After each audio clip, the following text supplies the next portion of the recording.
այդպես նշված նախագծին 7 միլիոն դրամ պարգևավճար է ստացել Արդարադատության նախարար Սրփուհի Գալյանը անցած տարեվերջին։ Դա մոտ 200 թոշակառուի մեկ ամսվա թոշակն է։ Մոտավորապես 7 միլիոն, եթե չեմ սխալվում, հարկերը հանած 6-ից 7 միլիոնի կարգի, բայց ճշգրտված կներկայացնեմ հայտարարագրում իհարկե։ Ֆինանսների փոխնախարար Արման Պողոսյանը գաղտնապահ է։ Չի ասում, քանի միլիոն դրամ է իր պարգևավճարը։ Թե ես ինչքան եմ ստացել, դա անձնական տվյալ է, խնդրում եմ հարգանքով վերաբերվել անձնական հայտարարագրելու եմ սահմանված ժամկետում։ Իշխանություն լրատվականի տվյալով փոխնախարարները 3,5-ից 4,5 միլիոն դրամ են ստացել։ Չեք երգում, որ ամեն դեպքում այդպիսի գումարներ։ Ձեր տված հարցի պատասխանը հետևյալն է, որպես պաշտոնատար անձ, ով ենթակա է հայտարարագրերի ներկայացման, ես ներկայացնում եմ հայտարարագիր իմ եկամուտների մասին։ Հերոս հարկատուների գրպանից կառավարության բոլոր խրախուսված անդամները միասին 3 միլիարդ դրամ են ստացել։ Սկանդալային լուրը պայթեցրել էր իշխանություն լրատվականը երեքշաբթի երեկոյան, նշելով, որ Փաշինյանի հույժ գաղտնի որոշման համաձայն են աստղաբաշխական գումարներ բաժանվել։ Պետական մարմինների եւ Կառավարությունը չի հերքում, որ պետբյուջեի խրախուսման ֆոնդից 3 միլիարդ դրամ է դուրս գրվել գործադիրի վերնախավին պարգևատրելու համար։ երկրում Նշում է միայն, որ դա ամենևին էլ հույժ գաղտնի որոշմամբ չի արվել։ Հանրապետության Փաշինյանի կաբինետը արդարանում է, թե խրախուսել են պաշտոնյաներին, որ բարձրացնեն կառավարման մարմինների արդյունավետությունը եւ հանրային ծառայության մրցունակությունը։ Հանրային ծառայողները պետք է ունենան համարժեք վարձատրություն։ Համարժեքը ձեր պատկերացրած միլիոնները չեն։ Համարժեք այն իմաստով, որ հանրային ծառայությունը լինի գրավիչ,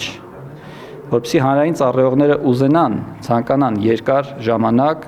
մնան հանրային ծառայության մեջ, առաջ խաղացում ունենան։ Սա ամբողջ տարվա աշխատանքի դիմաց ես համարում եմ որպես վարձատրություն։ Խորհրդարանի Հայաստան խմբակցության падգամավոր Թադևոս Ավետիսյանին լուրեր են հասել, որ գործադիրի վերին օղակների շռայլ պարգևատրումները լուրջ դժգոհություն են առաջացրել ներքևներում։ Շեֆերը վայելում են, սովորական չինովնիկները իրենց ուսերին կրում աշխատանքի հիմնական բեռը։ Արդարացիորեն դժգոհում են, երբ որ տեսնում են, ասենք հիմնական աշխատանքն ու պատասխանատվությունը ըստ էության իրենց վրա է, բայց այսպես բարձր աշխատավարձ ունեցող բարձրաստիճան պաշտոնյա մի հատ էլ պարբերաբար անկախ իր աշխատանքից պարգևատրվում է։ 2021-ին տված սոցիալական բոլոր խոստումները ձախողած իշխանությունը պարգևատրումը դարձրել է յուրայինների բարեկեցության մակարդակը շեշտակի բարձրացնելու միջոց, ասում է падգամավորը։ Եվ սա մի երկրում, որի յուրաքանչյուր 4-րդ քաղաքացին աղքատ է, ըստ պաշտոնական վիճակագրության։ Այս կառավարությունը պատմության մեջ մնալու է ոչ թե միայն անարդար պարգևատրումներով հայտնի, այլ նաև այս կառավարությունը պատմության մեջ մնալու է այն բացառիկ կառավարություններից մեկը, որը սոցիալական պաշտպանության ոլորտի որևէ չափելի խոստում չի կատարել։ Փաշինյանի թիմը 5 տարի առաջ խոստացել էր նվազագույն աշխատավարձը դարձնել 85,000 դրամ, հիմա 75,000 է։ Աշխատանքի եւ սոցիալական հարցերի նախարար Արսեն Թորոսյանը, որը հավանաբար նույնպես ստացել է միլիոնավոր դրամների պարգևատրում, ասել էր, թե թոշակները ուղիղ բարձրացնելու հարց չկա, քանի որ գործում է հետվճարային համակարգը։ Քարտով առևտուր անելու դեպքում թոշակառուի քարտին 10,000 դրամ է վերադարձվում։ Մեր ավագ սերնդի ներկայացուցիչները, երբ որ տեսնում են, որ ինչ-որ բացատրություններով իրենց կողմից նաև քվեով իշխանության եկածը